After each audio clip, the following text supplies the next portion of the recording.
नमो अरिहन्ताणं नमो सिद्धाणं नमो आयरीयाणं नमो वज्रायाणं नमो लोय सव्यसाहुनम।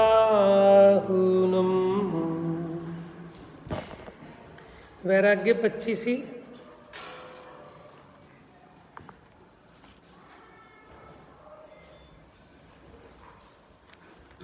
Page number 36।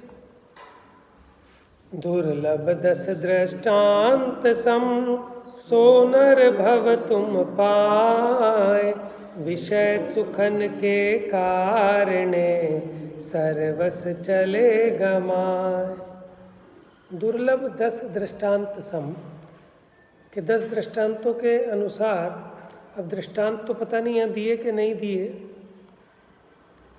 वो और बड़े ग्रंथों में 10 दृष्टांत दिए होंगे।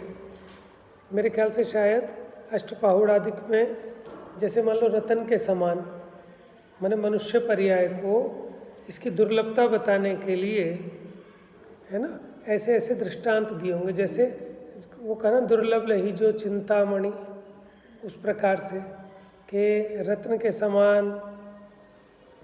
तो तुमने इतना दुर्लभ नरभव पाया और विषय सुख के लिए सर्वस चले गमाए, और इतने मूल्यवान नरभव को ऐसे ही गंवा कर चल दिए। जगहि फिरत कई युग भय सो कछुकियो विचार, चेतन अब तो चेतहु नरभव लही अतिसार। माने ऐसे ही संसार में फिरते फिरते कई युग बीत गए, तब जाकर कुछ इसने विचार किया कि चेतन अब तो चेतो नरभव लही अतिसार, माने अतिसारभूत ऐसा नरभव तुमने पाया है। ऐसे मति विभ्रम भई विषय निलागत धाय, कै दिन कै घड़ी, कै दिन कै छिन कै घड़ी, यह सुख थिर ठहराए। और मति ऐसी भ्रष्ट हो गई कि विषयन में दौड़ लगती है।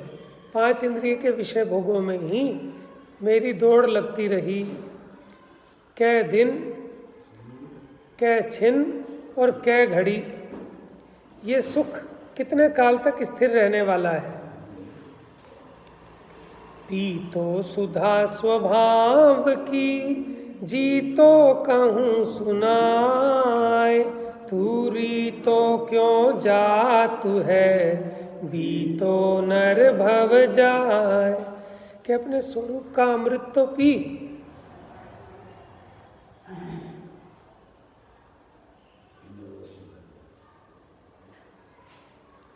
ठीक है, अपने स्वभाव का आस्वादन तो कर। और जी तो माने जीना किसे कहते हैं कि अपने स्वरूप के ज्ञान पूर्वक, ठीक है, पर से भिन्न होकर स्वरूप में लीन होए, तो वो वास्तव में जीना है।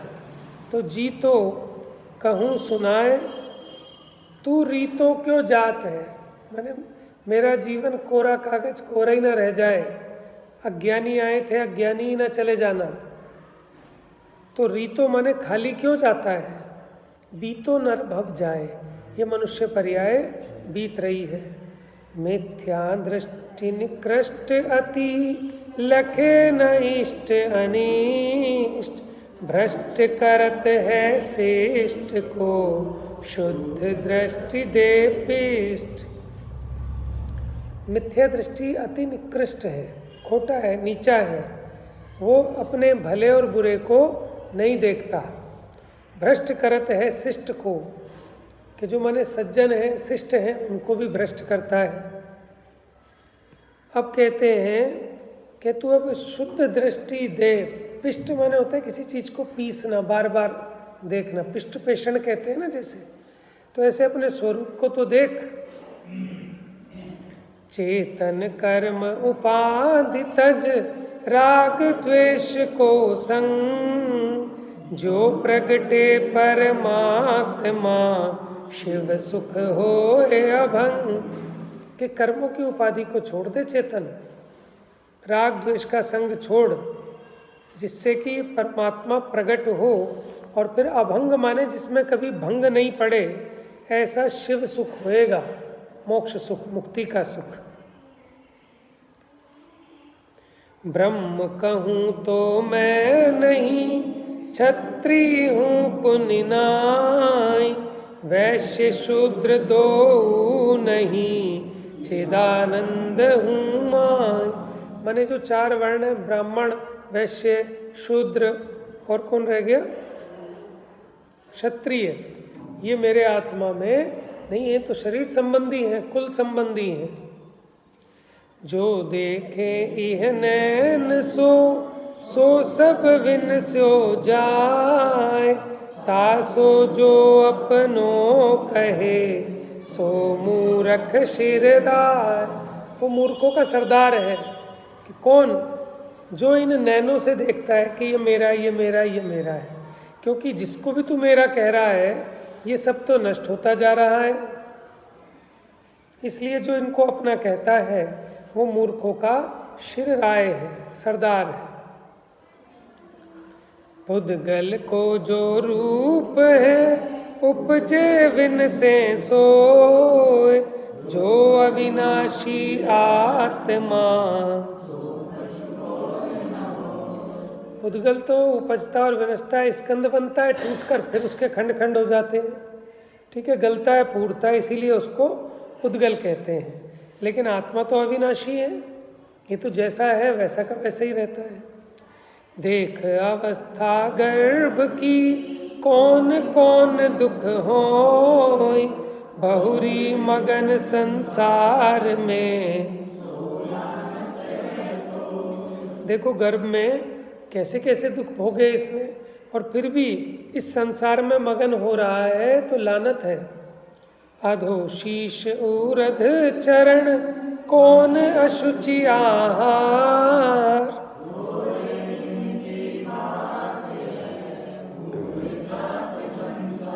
कैसे रहा वहाँ, सिर नीचे पैर ऊपर, और क्या खाता था माँ के पेट में। अब थोड़े दिन की बात, अभी कितने टाइम पहले की बात है, अभी गर्भ में थे, लेकिन ये भूल जाता है। देखो कैसा मगन होकर, आगे चर्चा इसकी कर लेंगे। आइए, मोक्ष मार्ग प्रकाशक जी।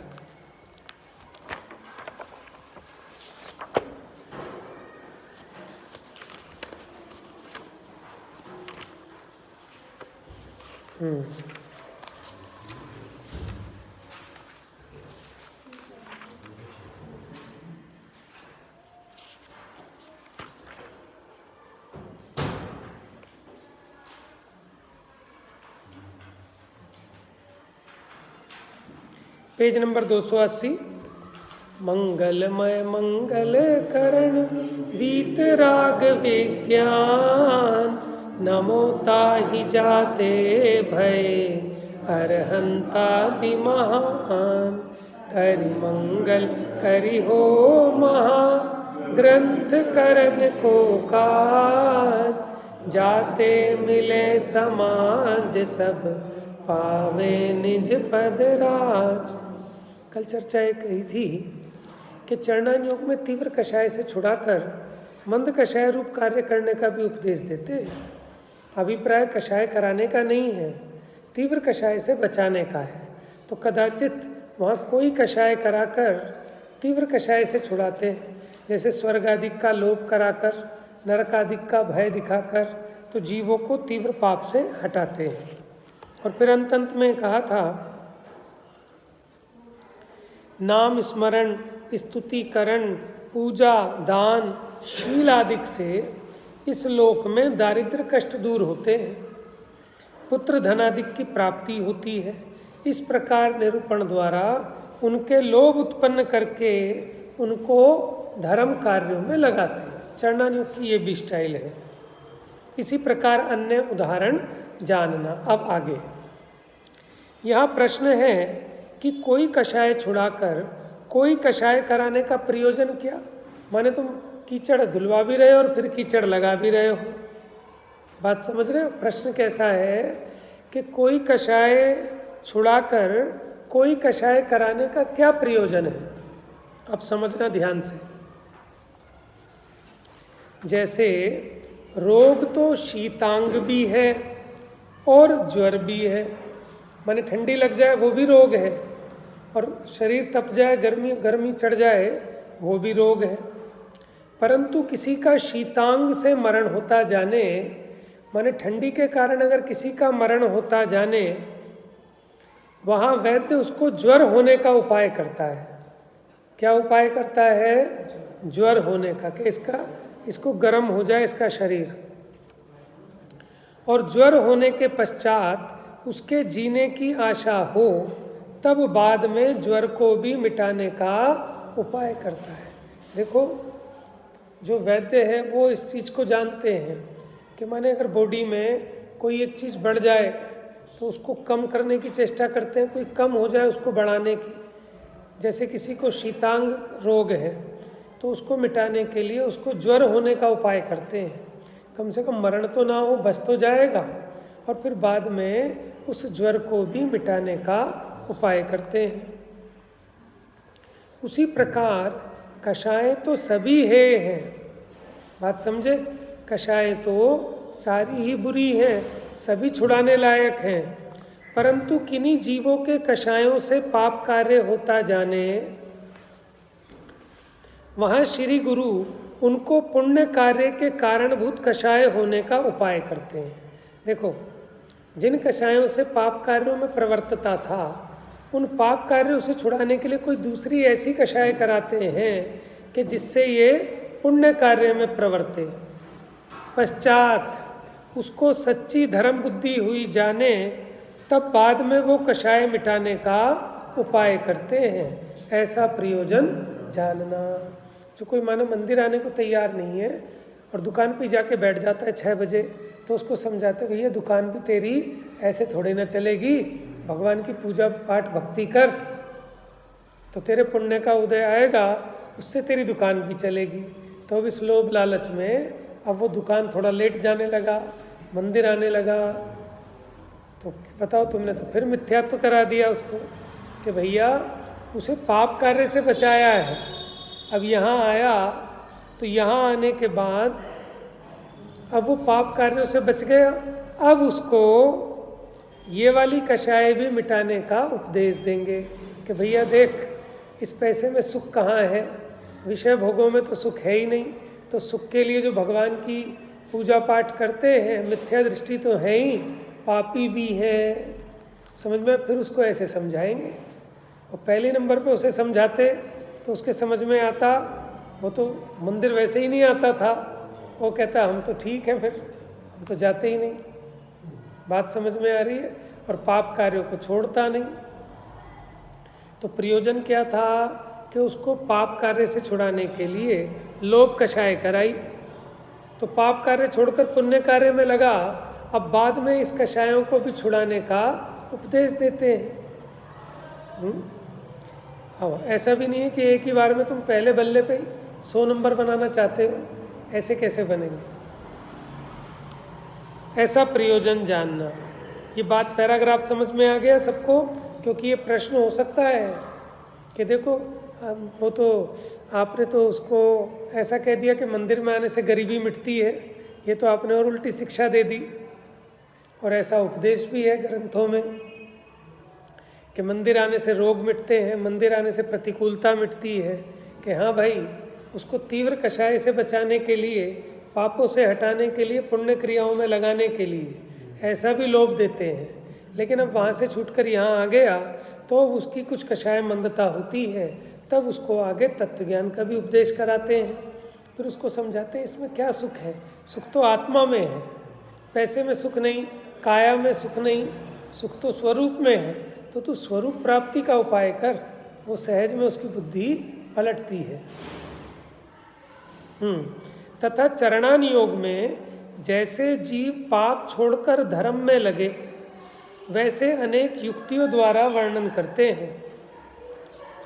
वहाँ लौकिक दृष्टांत, युक्ति, उदाहरण, न्याय वृत्ति के द्वारा समझाते हैं, वह कहीं अन्य मत के भी उदाहरण आदि देते हैं। देखो, हमारा प्रयोजन तो जीव को पाप से हटाकर धर्म में लगाने का है, अब उसके लिए हम युक्ति भी देंगे, तर्क भी देंगे, लौकिक उदाहरण भी देंगे और अन्य मतियों के जो प्रसिद्ध उदाहरण हैं वो उदाहरण भी देंगे। जैसे सूक्त मुक्तावली में लक्ष्मी को कमलवासिनी कही, वह समुद्र में विष और लक्ष्मी उत्पन्न हुए, उस अपेक्षा उसे विष की भगिनी कही है। किसको? लक्ष्मी को, क्योंकि समुद्र मंथन से जहर भी निकला, उसी में से लक्ष्मी भी निकली। ठीक है, तो इस अपेक्षा उसे लक्ष्मी को विष की भगिनी कहा है। तो हम यहाँ पे क्या कहना चाहते हैं कि भैया लक्ष्मी के चक्कर में मत पड़ो, ये जहर की बहन है, जहर है। समझ में आया?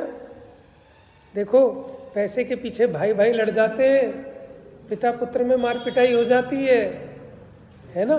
तो ये क्या है? जहर है। इसका जहर, जहाँ पैसे का मामला आ जाएगा वहाँ आपसदारी खराब हो जाएगी, भाई बंधुपना नष्ट हो जाएगा। तो इसलिए वहाँ क्या कहा शास्त्रों में कि ये जो लक्ष्मी है ये विष की भगिनी है। भगिनी माने बहन, माने जहर है ये।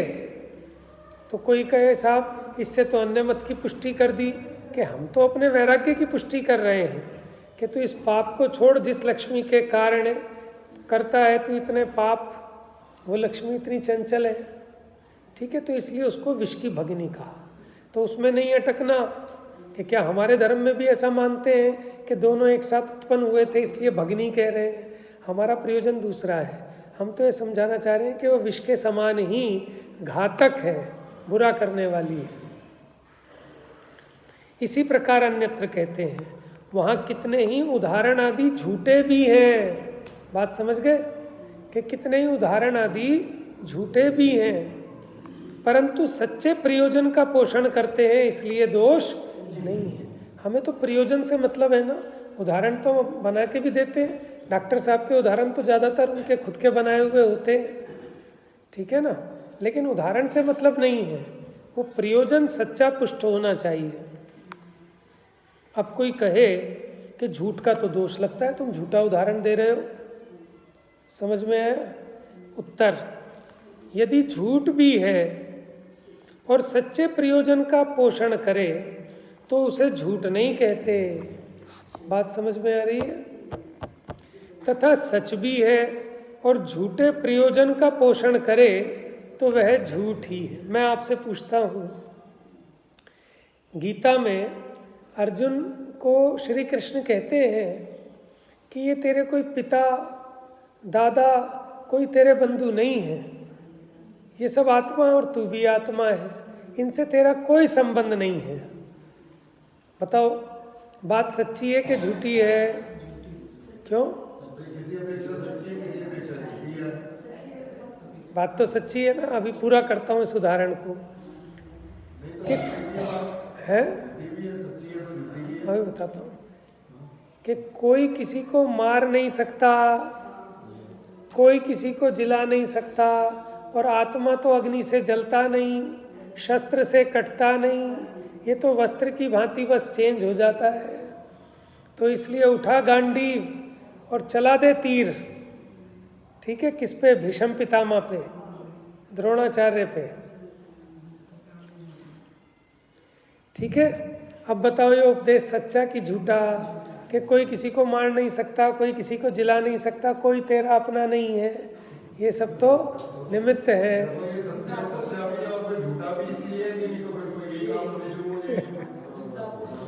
अब आप ये देखो कि इससे प्रयोजन क्या पुष्ट किया? तुमने उसको वैरागी बनाया कि हिंसक बनाया? बात समझ में आ रही है? तो आप ये देखो, कथन आपका सत्य है लेकिन प्रयोजन तो उल्टा पुष्ट कर रहा है ना, तो इसलिए झूठा है। झूठ किसे कहते हैं? कि जो झूठा प्रयोजन सिद्ध करे, उल्टा प्रयोजन सिद्ध करे। और सच किसे कहते हैं? जो सच्चे प्रयोजन को पुष्ट करे। वचन तो कुछ भी होते हैं। बात समझ में आ रही है?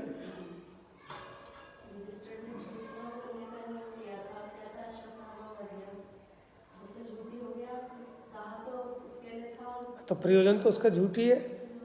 आप ये समझो, अश्वत्थामा हाथी को भी कहते हैं और गुरु द्रोणाचार्य के पुत्र का नाम भी अश्वत्थामा था। ठीक है, तो उन्होंने क्या चाल चली हमें नहीं पता, हमारे यहाँ है कि नहीं है ध्यान नहीं, लेकिन प्रचलित है लोक में। तो उन्होंने कहा अश्वत्थामा मारा गया, अश्वत्थामा मारा गया, अश्वत्थामा मारा गया। ये सुनकर द्रोणाचार्य तो बस उनके तो प्राण निकल गए, है ना।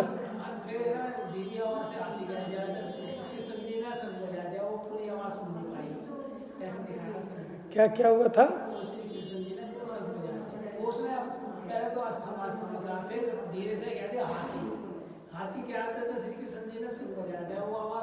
तो छल किया ना। देखो अब भले वो कहे कि मैंने तो हाथी के लिए कहा था, मैंने तो हाथी के लिए कहा था, लेकिन किस लिए कहा था? प्रयोजन तो पुष्ट वही करना था ना कि गुरु द्रोणाचार्य हार जाए, ठीक है ना, वो एकदम दिमाग से पजल हो जाए। तो उसने नियम लिया था कि मैं झूठ नहीं बोलूँगा, तो वो मायाचारी हो गया। तो बताओ झूठ बोला कि नहीं बोला? बोल ही दिया। बात समझ में आ रही है? तो वो अभिप्राय से, खाली शब्दों से नहीं, आपके मन में क्या है, आप क्या करना चाह रहे हो, उसके हिसाब से झूठ है।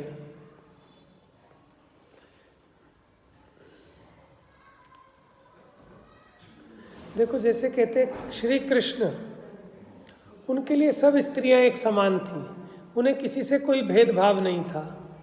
बात समझ में आई कि वो एक तरह से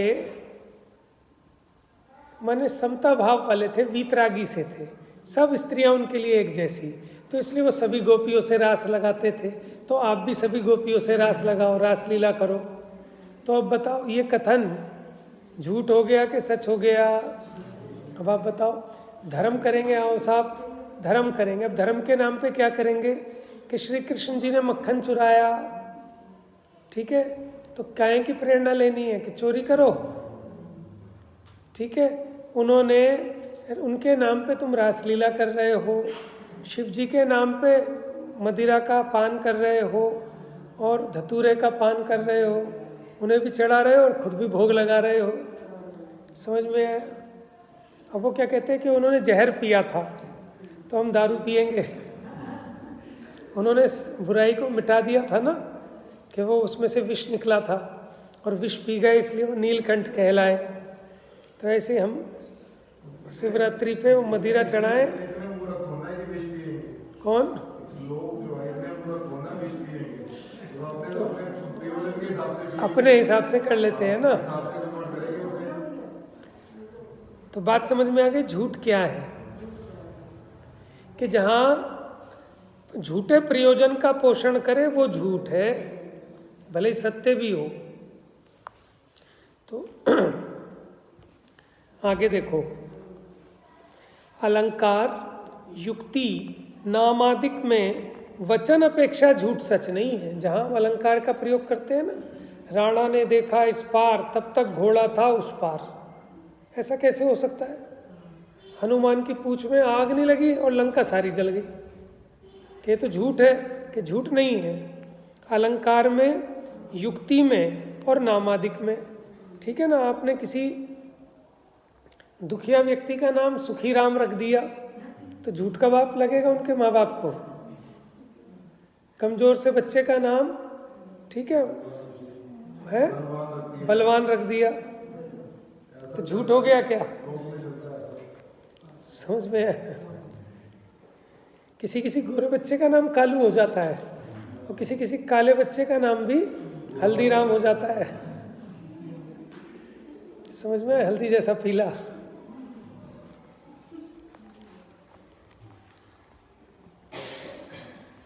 तो देखना, अलंकार युक्ति नामादिक में वचन अपेक्षा झूठ सच नहीं होता, प्रयोजन की अपेक्षा झूठ सच है। जैसे तुच्छ शोभा सहित नगरी को इंद्रपुरी के समान कहते हैं, तो अब कहोगे तो झूठ है, झूठ है, इंद्रपुरी के समान कैसे हो जाएगी? अरे इसकी शोभा का व्याख्यान ऐसे करेंगे कि देख लो साकेत नगरी है यही। आगे क्या है वो? मिलने स्वर्ग से जा रही, माने अयोध्या नगरी का जब वर्णन किया तो एक साकेत नगरी वहाँ भी है स्वर्गों में, तो इसकी उपमा उस साकेत नगरी से दी। देख लो साकेत नगरी है यही, छूने गगन को जा रही, माने ऊंचे ऊंचे कोट हैं, ऐसे द्वार हैं, तो कोई ये तो झूठी बातें कर रहे हो, गप है तो कि अलंकारों में वचन अपेक्षा झूठ नहीं होता, उसकी शोभा इतनी सुंदर है, इस अपेक्षा हम ऐसा कह रहे हैं कि भाई साहब उन्होंने महल धरती पे स्वर्ग उतार दिया जैसे, समझ में आया? तो धरती पर स्वर्ग है, तो अब कोई कहे कि तो झूठ है, तो भैया वचन अपेक्षा नहीं देखना, हम क्या आपको बताना चाह रहे हैं उस प्रयोजन को समझना, भाव को। लेकिन शोभा के प्रयोजन को पोषण करता है, इसलिए झूठ नहीं है। तथा इस नगरी में छत्र को दंड है, अन्यत्र नहीं। क्या कह रहे हैं? दंड मैंने होता है डंडा, छत्र मैंने होता है छाता। तो कहते हैं इस नगरी में छत्र को दंड है, अन्यत्र नहीं। तो और क्या वहाँ डंडा नहीं होगा? कि हैं डंडे तो बहुत सारे हैं उस नगरी में, तो फिर ये क्यों कह रहे हो यहाँ सिर्फ छत्र को ही दंड है, अन्यत्र नहीं? इसका मतलब क्या है देखो, हाँ, इस नगरी में छत्र को दंड है, अन्यत्र नहीं, ऐसा कहा सो झूठ है। तो यहाँ दंड का मतलब खाली डंडा ही नहीं, दंड है, दंड अपराध होता है, उसको पनिशमेंट देते हैं, सजा देते हैं, तो दंड।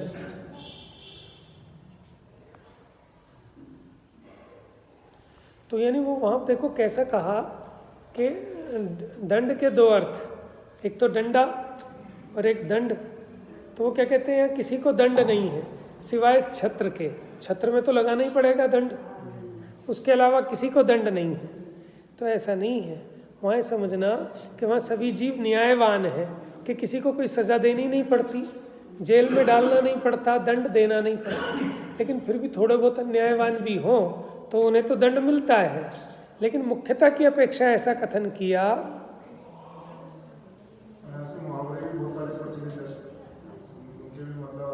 हाँ, जैसे ना नोमन तेल होगा ना राधा नाचेगी, तो कहाँ से तेल लाए और कहाँ से राधा की बात कहाँ से आ गई? ठीक है, तो ऐसे प्रयोग शास्त्रों में भी लोग उसी में बहस करने बैठ जाते हैं, लड़ने बैठ जाते हैं, अर्थ को समझते नहीं। तो ये स्टाइल बता रहे हैं आपको। तो इस नगरी में छत्र को दंड है, अन्यत्र नहीं, ऐसा कहा सो झूठ है। अन्यत्र भी दंड देना भी पाया जाता है, परंतु वहाँ अन्यायवान थोड़े हैं और न्यायवान को दंड नहीं देते। ऐसे प्रयोजन का पोषण करता है, इसलिए झूठ नहीं है। तथा बृहस्पति का नाम सुरगुरु लिखा, अपने यहाँ भी लिखा ना, भक्तामृत स्तोत्र में है ना, सुरगुरु प्रतिमोपि बुद्ध्या, भक्तामृत स्तोत्र में है। तथा बृहस्पति का नाम सुरगुरु लिखा है, वह मंगल का नाम कुज लिखा है। सो ऐसे नाम अन्य मत की अपेक्षा है।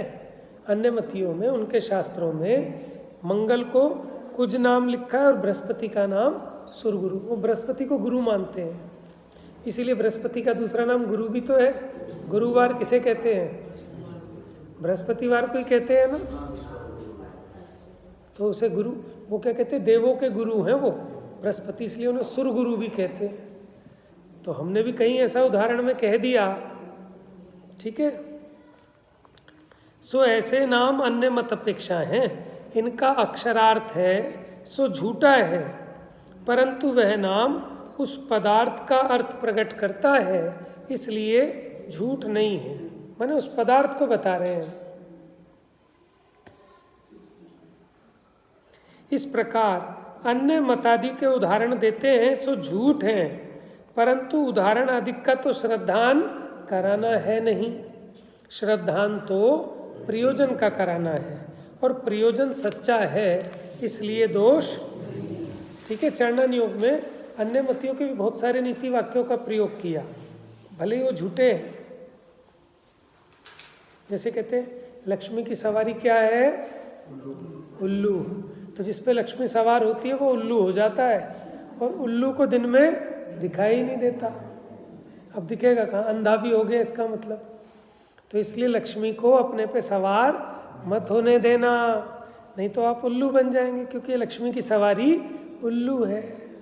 तो अब आप कहो कि आप भी इस बात को मान गए कि नहीं हम नहीं माने, ये तो अन्य मत की अपेक्षा कह रहे हैं। अन्य मत वाले तो ऐसा मानते हैं, लेकिन हमारा प्रयोजन आपको माने लक्ष्मी से विरक्त करने का है, समझ में, पापों से छुड़ाने का है। कल ही बताई किसी ने, एकादशी को ये चावल नहीं खाते ये लोग, वो कहते हैं वो उन्होंने क्या गाड़ दिया था तो खून खा रहे, पाप लगेगा तुम्हें बहुत बड़ा। अच्छा, बहुत सारी चीजें बनाई हुई हैं इनके यहाँ को, कौन राक्षस हुआ था या क्या।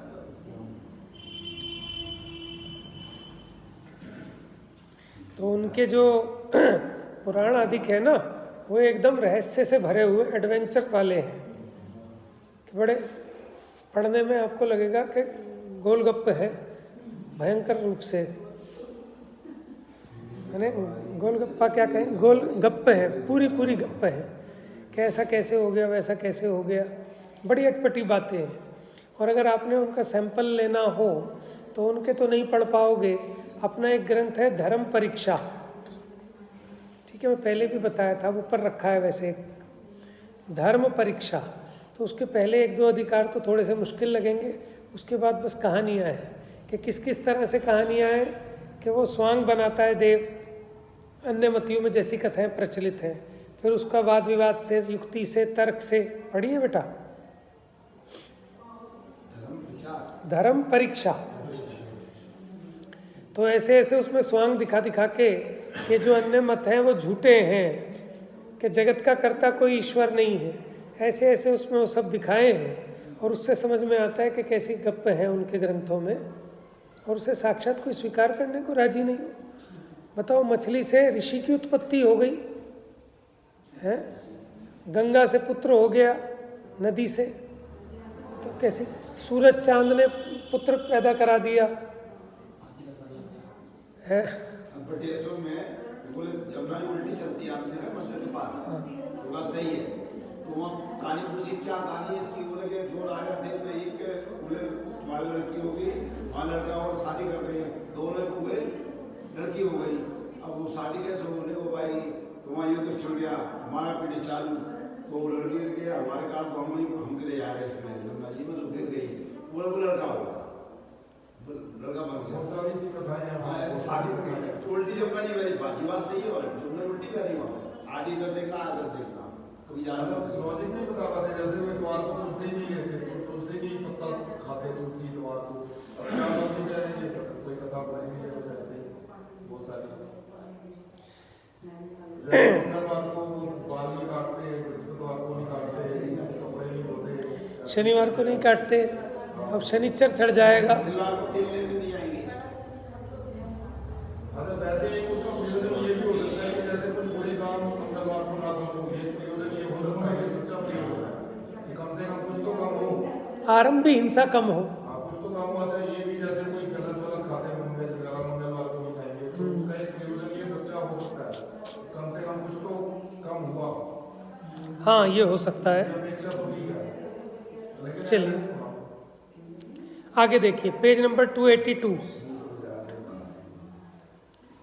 तथा चरणान योग में छदमस्त की बुद्धि गोचर स्थूलपने की अपेक्षा से लोक प्रवृत्ति की मुख्यता सहित उपदेश देते हैं। चरणान योग में ज़्यादा बारीकी की बात नहीं करेंगे, वहाँ उपदेश ऐसा देंगे कि आपके बुद्धि में आ सके, छदमस्त के बुद्धि गोचर हो, स्थूलपने की अपेक्षा लोक प्रवृत्ति की मुख्यता सहित, कि प्रैक्टिकली लोकाचार में उसको प्रवर्तन में लाया जा सके, इस प्रकार उपदेश देते हैं।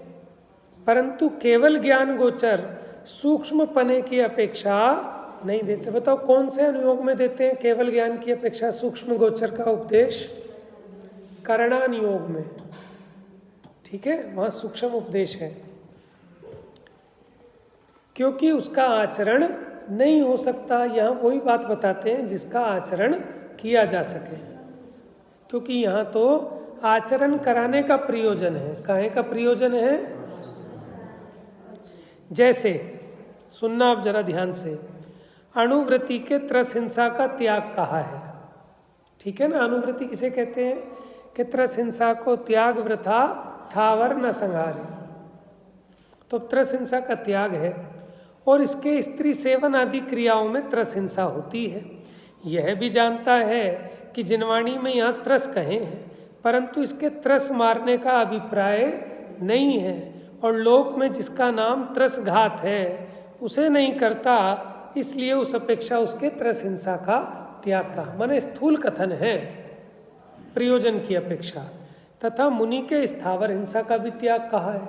तो आप बताओ, ऐसा हो सकता है कि मुनिराज चलते हैं, उनके निमित्त से पवन काय की हिंसा ना हो, पृथ्वी काय की हिंसा ना हो, जल काय की हिंसा ना हो? ऐसा हो ही नहीं सकता। तो फिर वो कैसे हुए स्थावर के त्यागी?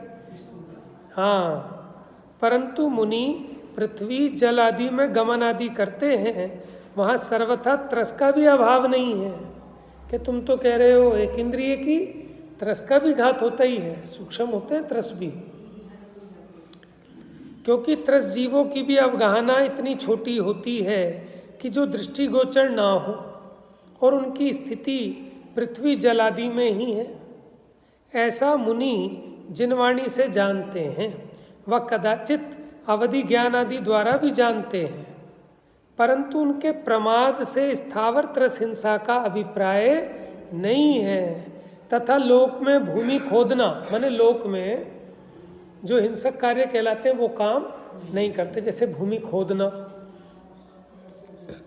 अप्रासुक जल से क्रिया करना इत्यादि प्रवृत्ति का नाम स्थावर हिंसा है। क्योंकि वो तो आप छोड़ ही नहीं सकते ना। अब आप सांस लोगे, लोग ये कहते हैं सांस भी तो लेते हो, उसमें भी तो जीव मरेंगे, पता है उनको भी, आगम से भी जानते हैं, अवधि ज्ञान से भी जानते हैं, लेकिन उसका त्याग नहीं हो सकता। तो स्थूल त्याग है जिसे जगत में स्थावर हिंसा कहा जाता है। बिना मतलब पानी नहीं बिखेरेंगे, मिट्टी नहीं खोदेंगे, ये काम नहीं करेंगे। और स्थूल त्रस जीवों को पीड़ित करने का नाम त्रस हिंसा है, उसे नहीं करते, इसलिए मुनि को सर्वथा हिंसा का त्याग कहते हैं।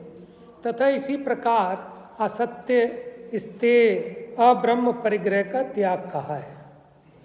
ठीक है, अब कोई कहे कि उनके तो पूरे परिग्रह का त्याग है, फिर ये पीछी क्यों है, कमंडल क्यों है, तो उसी उतनी अपेक्षा समझना।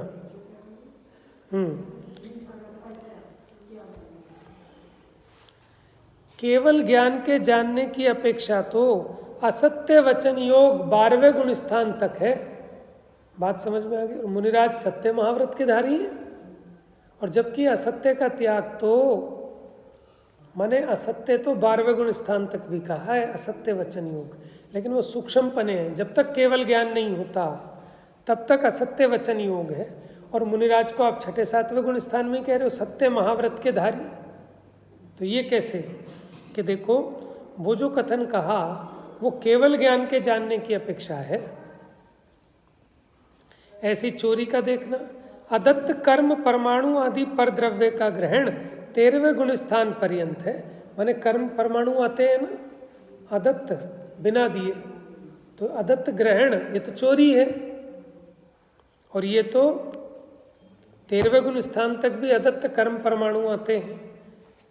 वेद का उदय 9वें गुण स्थान तक रहता है, तो फिर 6 में 7वें में ब्रह्मचारी कैसे कह रहे हैं उनको पूरा? अंतरंग परिग्रह 10वें गुण स्थान पर्यंत है, और आप 6, 7वें गुण स्थान में कह रहे हो परिग्रह से रहित है। बाह्य परिग्रह समव शरण आदि केवली के भी होता है, परंतु प्रमाद से पाप रूप अभिप्राय नहीं है। और लोक प्रवृत्ति में जिन क्रियाओं द्वारा ये झूठ है, ये झूठ बोलता है, ये चोरी करता है, कुशील सेवन करता है, परिग्रह रखता है, जिसको जगत में 5 पाप कहा जाता है, वो क्रियाएं इनके नहीं हैं। इस अपेक्षा इनको हिंसा, झूठ, चोरी, कुशील, परिग्रह का त्यागी कहा है। ठीक है, ये बात समझनी बहुत जरूरी है, नहीं तो बड़ी गड़बड़ होती है। माने फिर तो आपको कोई ऐसा मुनि मिल ही नहीं सकता, आप कहोगे साहब ये तो सांस ले रहे हैं, इससे तो वायु का की हिंसा हो रही है, और इन्होंने प्रतिज्ञा क्या ली थी कि स्थावर जीवों की भी हिंसा नहीं करूँगा। तो भैया उस उपदेश को समझना। तथा जिस प्रकार मुनि के मूल गुणों में पंचेंद्रियों के विषय का त्याग कहा है, क्या है? 5 इंद्रियों का विषय सेवन मुनिराज करते हैं कि नहीं? त्यागी है वैसे तो, त्याग किया है ना, परंतु 5 इंद्रियों के द्वारा जानना तो मिटा नहीं, जानते तो है ना 5 इंद्रियों से, वही तो विषय है। और विषयों में राग द्वेष सर्वथा दूर हुआ हो तो फिर इनको यथाख्यात चारित्र हो जाना चाहिए था, 12वां गुण स्थान हो जाना चाहिए था, हैं? तो वो तो हुआ नहीं है। परंतु स्थूल रूप से विषयों की इच्छा का अभाव हुआ।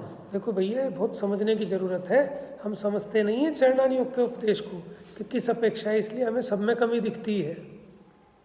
बात समझ में आ रही है? वो लोकाचार की अपेक्षा ही त्याग हो सकता है, बस। पाप रूप अभिप्राय नहीं है, चाहते नहीं, लेकिन फिर भी उससे बचा नहीं जा सकता। और बाह्य विषय सामग्री मिलाने की प्रवृत्ति दूर हुई है कि ऐसा नहीं कि 5 इंद्रिय के विषय मिला रहे हों, इसलिए उनके इंद्रिय विषय का त्याग कहा। इसी प्रकार अन्यत्र जानना। देखो, उपदेश समझने से पहले उपदेश का स्वरूप समझना जरूरी है, नहीं तो उपदेश का अन्यथा ग्रहण होगा।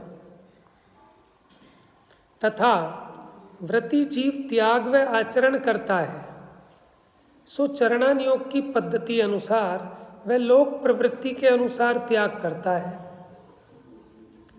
जैसे किसी ने, देखो पंडित जी की महिमा है कि वो हर एक चीज का उदाहरण भी समझा पा रहे हैं। जैसे किसी ने त्रस हिंसा का त्याग किया, वहाँ चरणान योग में व लोक में जिसे त्रस हिंसा कहते हैं उसका त्याग किया है। केवल ज्ञान आदि द्वारा जो त्रस देखे जाते हैं उनकी हिंसा का त्याग बनता ही नहीं है। अब कोई कहने लगे आपने मांस छोड़ा है, कि हाँ साहब मांस तो छोड़ा है, ठीक है,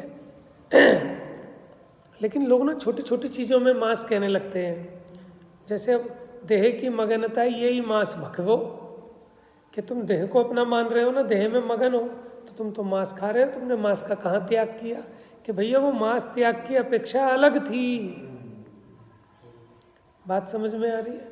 जैसे देखो,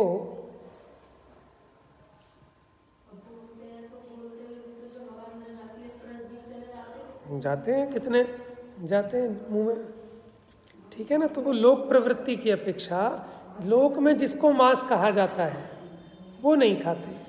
अब कोई कहे, समझना जरा एक मिनट स्थूलता से, ऊंचा चढ़ाने के लिए तो हम गहरा उपदेश भी करते हैं, लेकिन कई बार गहरा उपदेश करते हैं ना, आदमी कहता है संभालो अपनी धर्मशाला, कर लिया मैंने तो धर्म, गलती हो गई है। तो इसलिए बहुत सोच समझ के किसको कितना, ठीक है ना। अपने मान लो बच्चे हैं, तो एक बच्चा तो ऐसा होता है कि हम जो उसने इतना पढ़ लिया तब हम कहते हैं तूने कुछ भी नहीं पढ़ा, ताकि वो और पढ़े।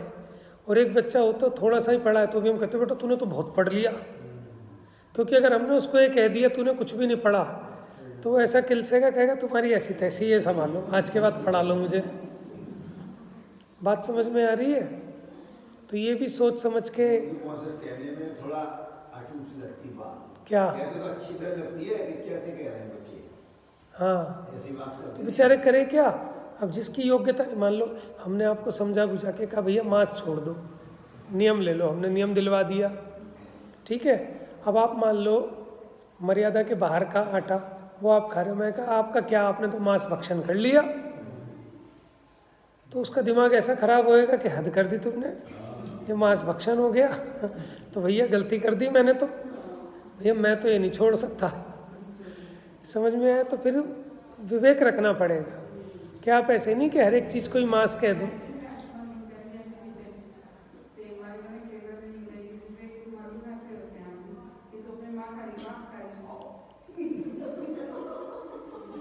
समझ में आया? तो जीव को देख के देखो, एक भगत जी थे, वो प्रवचन करते थे, त्यागी जी थे, मतलब अब तो मुनि हो गए थे, अब मर भी गए वो। तो स्वाध्याय में जैसे लोग आके बैठे, वो बेचारे रात्रि भोजन भी करते थे, तो वो क्या कहते थे, ये तुम्हारे दांत पीले हो रहे ना, पीले, इसमें टट्टी लग रही है, रात्रि भोजन करते हो ना, ये टट्टी लग रही है तुम्हारे दांतों में। समझ में? ऐसा बोलते थे। और उनकी बच्ची हमारा स्वाध्याय सुनती है, जिनके लिए कहते थे। और वो हमसे कहते थे कि यार हम तो इस चक्कर में स्वाध्याय में भी हमने आना बंद कर दिया, अब हम क्या शास्त्र सुने इनका। और ये कहते तुम पानी पीते हो रात में? क्या? हाँ। तो खून पीते हो? खून पीते हो?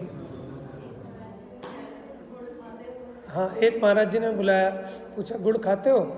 तुमने कहा हाँ। कि मच्छी खा ले।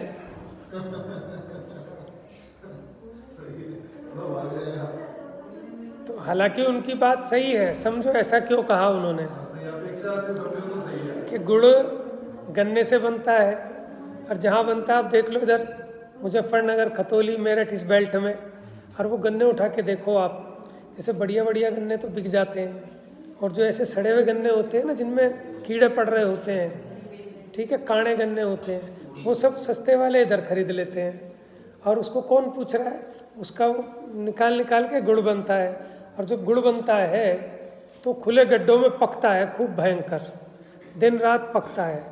अब उसमें ऊपर से कोई कबूतर भी गिर जाए तो वो मर जाए, उसमें कुछ भी गिर जाए, ठीक है, बिल्ली गिर जाए, कुत्ता गिर जाए, बचेगा उसके अंदर ऐसे गर्म खोलते हुए गुड़ में? और सूक्ष्म जीवों की तो बात ही क्या है। तो इस अपेक्षा उन्होंने सही कहा कि चीनी खाते हो कि मच्छी खा ले इससे। तो अब कोई ये सोच कर देखो, उपदेश समझना, लेकिन आपको उसकी पात्रता देखनी पड़ेगी। अगर आप ऐसा कहोगे तो कहेगा अच्छा एक ही बात है मच्छी खाना और गुड़ खाना, तो जब हमने गुड़ खा ही लिया तो मच्छी खा ली, फिर क्या अंतर रहा? स्वच्छंदी हो जाएगा। कह रहे भाई तू गुड़ खा ले लेकिन मच्छी मत खा। बात समझ में आई ना? तू मांस का त्याग कर दे, कोई बात नहीं, अभी है मर्यादा का खा रहा है तो खा ले, लेकिन मांस मत खा। मतलब मांस का त्याग जिसे जगत मांस कहता है, बात समझ रहे हैं आप? उसकी बात है। इसलिए ज़्यादा कई बार जो बाल की खाल निकालते हैं ना, उस चक्कर में हम सिद्धांत विरुद्ध चले जाते हैं, तो गड़बड़ हो जाती है फिर। आप समझ रहे हैं? यद्यपि रात्रि भोजन को मांस के समान कहा है, लेकिन फिर भी आप सर्वथा एक सा नहीं कह सकते, है ना? नहीं तो कहेगा मैंने रात्रि भोजन तो कर ही लिया, मांस भी खा लूँ, क्या अंतर है? कि नहीं भैया बहुत अंतर है।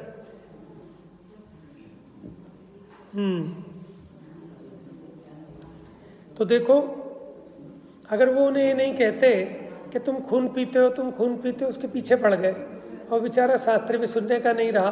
पहले वो थोड़ा शास्त्र सुनता तो उसके परिणामों में अपने आप मंदता आती, फिर अपने आप कोशिश करता थोड़ा थोड़ा कि चलो साहब 10 बजे के बाद नहीं पीऊँगा पानी, ठीक है साहब 8 बजे के बाद भोजन नहीं, अपने आप लाता धीरे धीरे। अब तुमने उसे बिल्कुल ही आउट कर दिया, ठीक है ना? तो ये रीति देख के प्रयोग करनी चाहिए कि सामने वाले की कितनी ताकत है, कितने उसके परिणाम प्रबल हैं।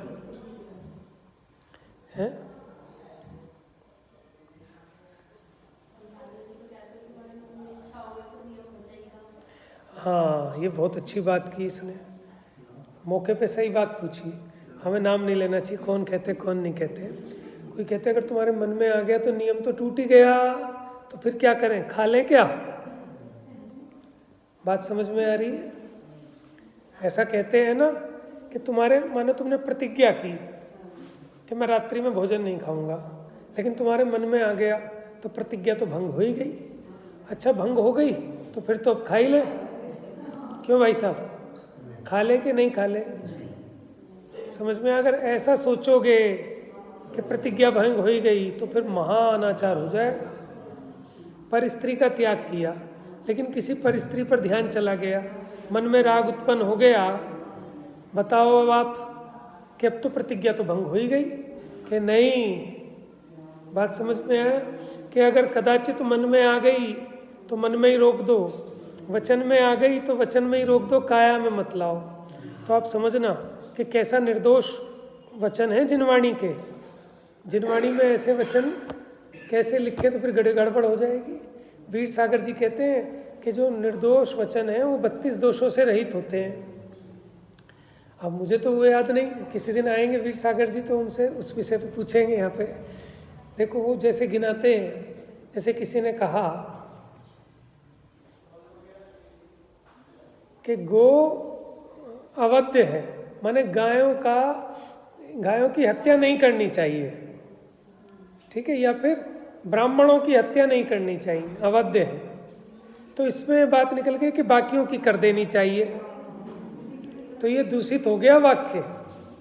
आपने जो कहा कि गायों की हत्या नहीं करनी चाहिए, इसका मतलब भैंसों की कर देनी चाहिए। बात समझ रहे हैं ना? तो ये दोष हो गया, सदोष हो गया वाक्य कि ब्राह्मणों का घात नहीं करना चाहिए, मतलब क्षत्रियों का कर दो, शूद्रों का कर दो, वैश्यों का कर दो। तो इसलिए जो सूत्र होता है, जिनवाणी के वचन ऐसे दोषों से रहित होते हैं। तो ऐसे हमें ऐसे वचन नहीं बोलने चाहिए कि जिसमें से कहीं ना कहीं से हिंसा का पोषण हो जाए। बात समझ रहे हो? जैसे वो मेंढक की कथा है कि उसने नियम लिया था सेठ ने, लेकिन उसके भीतर में पानी पानी पानी पानी चल रहा था। ठीक है, तो अब ये कहते हैं इसीलिए मर के मेंढक बना।